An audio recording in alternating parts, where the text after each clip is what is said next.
ফকিরের বাচ্চা, এবারে মালিক সায়নকে ডাক। সায়ন সাহেব বাড়িতে না, যা বলবেন আমাকে বলুন।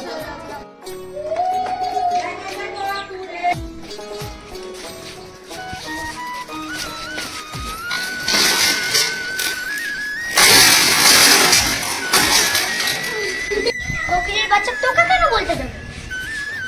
আমি এখানে তোর সাথে কথা বলার জন্য এসেছি।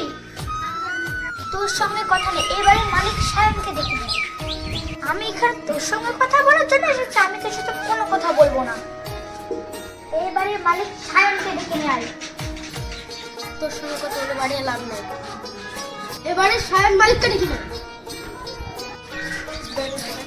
ম্যাডাম, আপনি এটা কি করলেন? ম্যাডাম, আপনি যার গালে চম্পা লাগেনি হলো সায়ন সাহেব। বাপরে ম্যাডাম, এখানে দেখি তো পাগলের আমদানি। ম্যাডাম, আপনি কোথায় আসলেন? এখানে সবাই পাগলের কারখানা। তাকে তো বললো মালিকটাকে ডেকে আনতে। টাকা নাই, চাকরটা নাকি বলছে মালিক। নাকি বেটা নাকি তার মালিকের অভিনয় করছে। বেশি কথা না কইরা বাড়ির মালিককে ডাক। আশ্চর্য ব্যাপার, আপনারা এমন কেন করতেছেন? আপনারা সুন্দর করে জিজ্ঞেস করলেন সায়ন সাহেব কোথায়।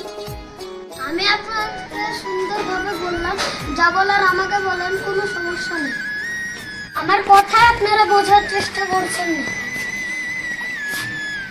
Do you understand? আমি বলতেছি, আমি সায়ন। থাম, এখন আর মুখে মুখে তর্ক করছো? চাকর হয়ে মাঝে মাঝে ইংলিশ কথা কয়।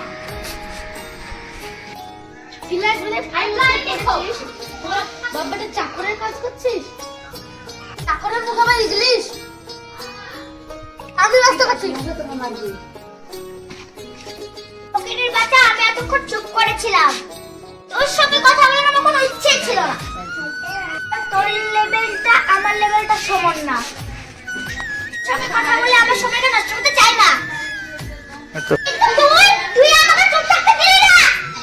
আমার স্টাফের গায়ে হাত তুলেছিস। এখানে দাঁড়িয়ে আছে আপনাদের সামনে, আবার কোন সাহেবকে রাখি বলছে? কোন সাহেব? ম্যাম, আমি আপনার কথা বুঝতে পারছি না, একটু বুঝিয়ে বললে ভালো হতো। কি বুঝিয়ে বল?